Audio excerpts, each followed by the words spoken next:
Life expresses itself through breath and odors. Everything breathes in the relative world of existence. Even plants breathe. Yes, and even stones, you can say. All which smells gives molecules to the air according to vapor pressure on the molecular level, says Professor Hutt, University of Bochum. They come to our nose by breathing. Only when we breathe, we smell. We smell until the last breath of our life. Man breathes out carbon dioxide and breathes in oxygen. Plants breathe in carbon dioxide and breathe out oxygen, clearing and cleaning the atmosphere nearly since the beginning of time on our planet. The breathing plants on our planet Earth, on our plant planet, prepared the breaths of all organic, vital expressions on Earth. Without plant oxygen, we would have no air to breathe, no food to eat, no life on Earth. And without the later coming more and more complex species, also the plants would have a very poor existence. One nourishes the other in our universe. In every leaf, with the help of photosynthesis, the sun has taken shape and color, beautifully refined, magically transformed, alchemy of the cosmos, spirit and light, to create the blue skies of the world and to give food and oxygen to our planet, thanks to this green breathing through eternities. But plants, being rooted in the soil, also have a strong connection with the densest element, which is earth. And earth, the original word for soil, is linked to the sense of smell, according to the ancient wisdom of Ayurveda, the thousands of years old natural medicine of India. No wonder, therefore, that plants exhale scents, odors, fragrances. They exhale the blessings of Mother Earth. Many of these fragrances are due to essential oils, which the plants store in glandular cells and which have numerous functions in the life of plants. The fragrant molecules of the essential oils dock on to the sensory hairs in our nasal cavity, which stimulate thereby the receptor cells. The message, in turn, is transmitted via the olfactory bulb to the brain, mainly to the limbic system. It is just amazing. Our sense of smell is thousands of times more sensitive than our sense of taste, and we can detect more than 10,000 odors. When we smell, the small molecules of essential oils penetrate our body easily through inhalation, via the respiratory tract, of course, from where they are transported into the bloodstream. They directly pass the blood-brain barrier without being broken down by the liver. Our nose directly influences the production of neurotransmitters like dopamine, serotonin, noradrenaline, etc. This can play a vital role in social interactions, emotional responses, learning capacities, memory, etc. And for reprogramming our mind and emotions, caught in action, so to say, caught in often senseless obsessional repetitions of the wrong code of our inner behavior.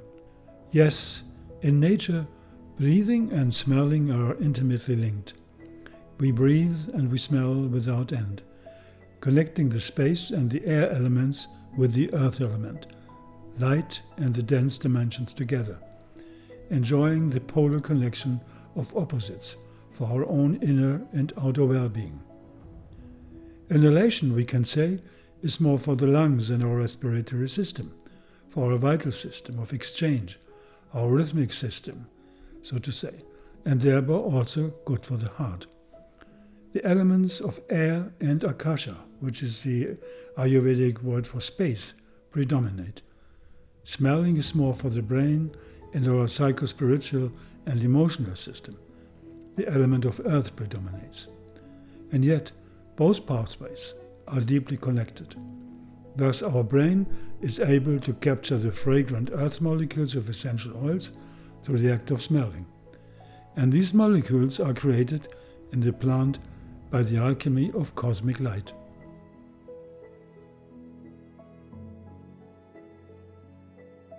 It needs the root, the brain of the plant, to absorb the world of minerals, to transform these into organic matter, and then, via the floral process and the element of heat, the sulfur element, as the alchemists say, make matter volatile and fragrant again. And the master engineering of this dynamics lies in the hidden organ of the sap, pumping up like a heart the nourishing liquids from below to above against the pull of the gravitational force, magic symbiosis of earth and heaven. Did you know that, for example, the male sperms, in order to find the female ovum, are guided by smell? The ovum emits a fragrance of lily of the valley, as says Professor Hutt from the University of Bochum, and this emitting of fragrance then makes the ovum attract the sperm, connecting to the scent of smell. The fragrant earth element is preparing the future incarnation of the earthling in spe. And did you know that cancer cells have up to 1,000 times more odor receptors than normal healthy cells? This is not always to their advantage.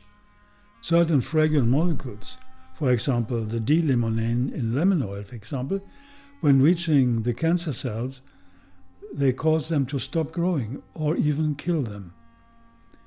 Yes, they are miraculous allies of us humans, the essential oils, especially when we breathe them in, smell them, inhale them. They will help to restore our vital energy and protect us in many secret ways. Their fragrant molecules of cosmic light energies are embedded in a specific dynamics, beautifully expressed by the polarity, as we have seen, of high volatility and of fragrance. The French scientist René Gattefossé, who is considered to be one of the founders of modern aromatherapy, said, "Today, like in old times, we can call volatile substances vital substances. Volatility and fragrance are signals of considerable physiological activity and energy. Therefore, we can say we find in the essential oils and their fragrant volatility a perfect example of unity of opposite values. The heavy and the light, the below, the matter, and the above, the energy, are synergistically combined and bestow to the olfactive side of aromatherapy its very special impact. The olfactive energy restoring plant medicine of aromatherapy expresses physically the ancient as above so below principle of all primordial healing methods. That means, in more modern terms, in aromatherapy we invite the subtle realms, such as quantum field energies and all what is behind, to participate in the healing destiny of our human psychophysiology. And this healing, first and above all, is a healing through spirit, through soul harmony. We also can say, in its essential oil, the medicinal plant expresses the more subtle energy levels of life in a very direct, in a very sensual way. This is what the alchemists meant when they spoke about liberating the quintessence in matter. They meant this subtle yet secretly present element of spirit energy, which is by far the real master of ceremony, so to say, in all healing processes. And it has to do with prana, the subtle cosmic breath, or mover of energy intelligence entering our system through respiration, from the most expressive form of in breathing and its most secret and hidden form behind the breath, and in yogic breathlessness also. And this is, as we know, something connected with soma or ojas, the energy principle in all living systems, according to Ayurvedic medicine, so intensely present in the medicinal plants and their essential oils. The Sanskrit word for the medicinal plants, Oshadi, means literally a receptacle or a mind, D, in which a burning transformation of light, of Osha, of Ojas takes place. In the Vedas, this can mean not only medicinal plants, but all entities in creation. This is according to Vasant Lat in his book The Yoga of Herbs. The seers of ancient times understood that breath is the entrance door to the soul. Between our first and our last breath, and in the countless times of breathing in and breathing out of our lifetime, the soul completes its cycle of physical existence. The quality, the depth of, and also knowledge about breathing determines also the quality of our human life. The Vedic term for the soul is Atma or Atman.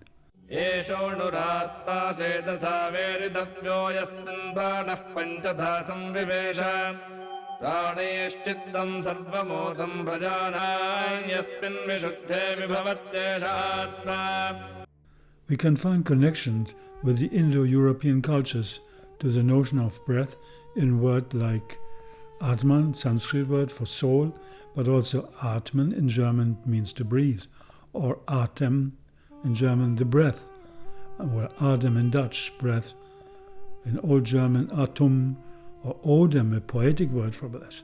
Yeah? Maybe also Odin, the Germanic mythological father of the gods. And in the same context, psyche in Greek means breath. Our psychology has connection with our breath, specifically with our inner breath of life. And here I give you an example of synergy. It's called actually Breathe Free. And there we have lavandine, arboreal oil, silver fir, niauli, myrtle, baylol, and cardamom connected together in a synergy. And we can do a soft inhaling of the synergy, for example, from a flacon or a cotton handkerchief or a perfume stripe, and it leads automatically to some more mindful breathing. Breathing in the eternal moment of just being here right now. So we breathe in slowly, smell, hold the breath, exhale.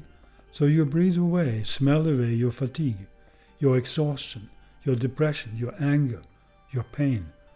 Just one drop or 2 drops even of jasmine oil on your fingertips, for example, will blow it all away. And maybe even blow away an addiction to cigarette smoking, for example. Yeah. Here I give you an example of some breathing experience. My name is Richelle, and I suffer from anxiety and stress. I found my anxiety on some days was out of control. I received great information about many different aromas. The one that caught my attention was bergamot.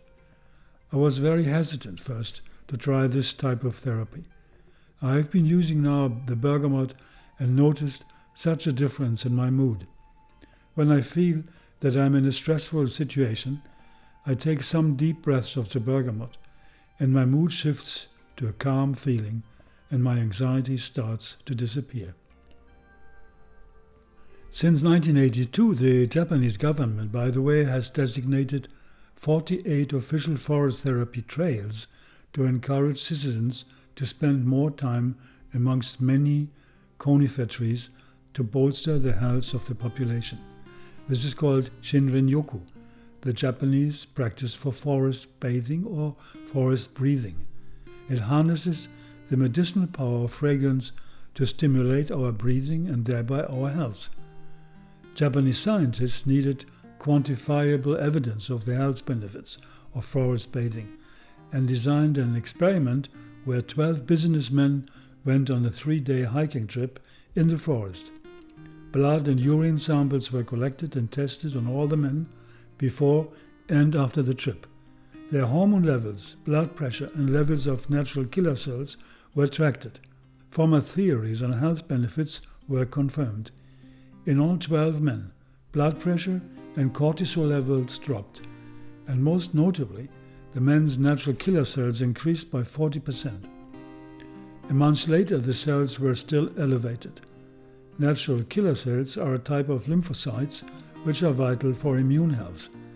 They stealthily kill stressed and infected cells and tumor-forming cells also. If we look at the so-called signatures of the conifers, their intricate network of branches and needles can remind us somehow of the internal structure of our breathing organs, the lungs. Conifer essential oils are indeed very good allies to help us with any issue we can have regarding the respiratory system and have very good expectorant properties, helping the release of mucus. Now here's an experience with hyssop oil, which is also a very good breathe system oil. I poured the hyssop oil in my hands, and much more poured than I expected. I breathed in very deeply several times from my cupped palms. In about 10 minutes, I felt my body being rocked from inside, as if I were knocking against the container of the body. Visually, the room jolted a bit. I sat down and relaxed a bit. About 20 minutes later, we drove back to our hotel, and within an hour of breathing in the hyssop, we were in bed. When I lay down with my head on my partner's shoulder, at once the roof was gone off the room, and I was floating with the stars. I opened my eyes and was immediately back in the room with the ceiling over my head and walls around.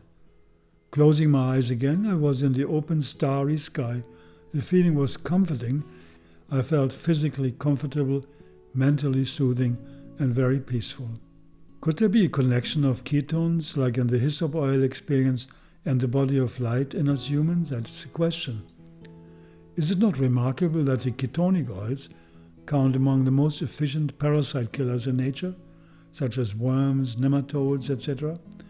These creatures are definitely linked to the earth element, whereas ketones like hyssop, sesquiterpene compounds, etc., are linked to the etheric or astral sphere.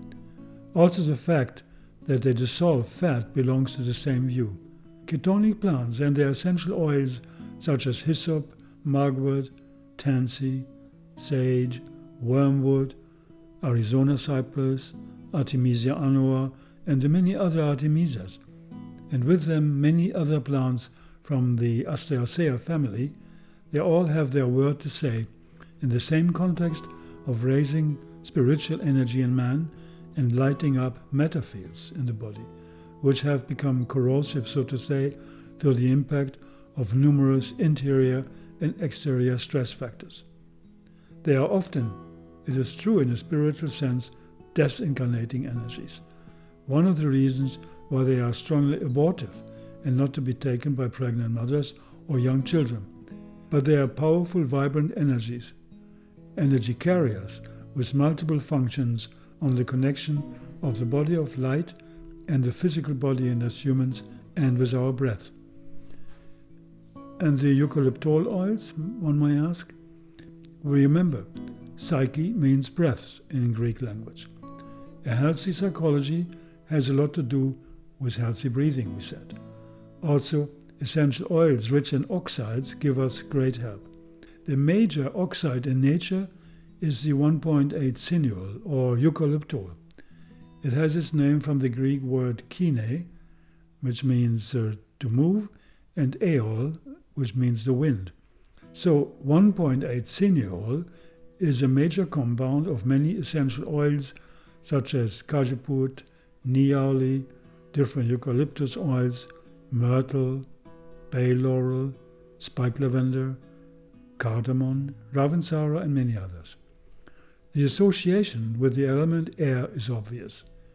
Combining such oils together or with other oxidic oils, like for example with mountain hyssop, the hyssop decumbens, and its dominant compound trans-linalool oxide, synergistically enhances their properties of our physiology, the lungs.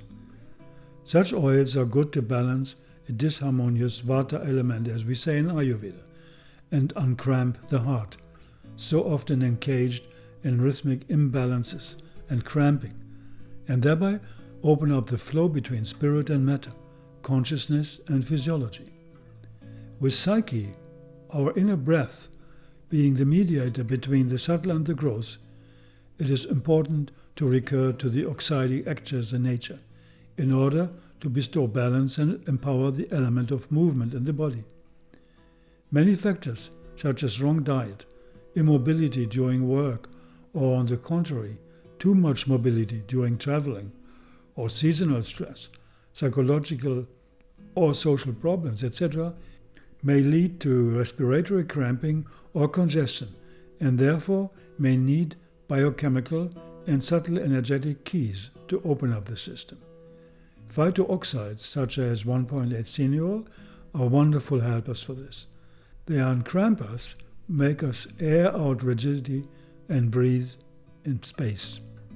In terms of holistic biochemistry, ethers like the phenylethyl methyl ether, so much present in kevra oil, or fenchol, or anethol in fennel and anise oil, methyl chavicol in tropical basil, etc., are powerful compounds to bring the space element, or akasha, into the body. They help us to open up, to release what makes us shrink, what keeps us stuck in problems, without being able to see solutions. They give more space, bestow a feeling of lightness, of letting go. Kevra oil is a real champion of an ether essential oil. In Ayurveda, it is considered a heart opener. Just a whiff of kevra, and we experience immediately something as if the heart connects with the brain. As if the nerves let go the tenseness of pent-up stress, and a wave of clarity coming from deep within ourselves rolls through the entire system, allowing the soul to breathe. And that is exactly what we would need so often. An instant reprogrammer, so to say. Not a hasty gesture of anger, of bad mood or despair, but something which makes us see any situation with more clarity and go then into a better place where we can take clearer decisions. Kevra is that subtle enhancer of the inner witness, as we say in Ayurveda, the psyche. It is a natural biocoach for mindfulness and relaxed awareness. A study from the fragrant diffusion of indirect breathing for health from the Vanderbilt University Medical Hospital's emergency department took the lead in forming an aromatherapy pilot program aimed at lowering the staff's stress, increasing energy levels, and minimizing the typical hospital smell. They began to diffuse oils through the department to increase atmospheric oxygen, naturally clean the air of microbes, bacteria, of mold and viruses, and inhibit bacterial growth by increasing ozone and negative ions in the air. A survey answered by 100 members of the hospital staff, both 30 days before the program launch and 30 days after, produced persuasive results. In terms of stress, before the program started, 41% of the staff reported high stress levels. 30 days after they began diffusing oils, stress levels dropped to 3%. In terms of frustration, before the advent of the program, 60% reported feeling frustrated in their work. After, frustration dropped to 6%.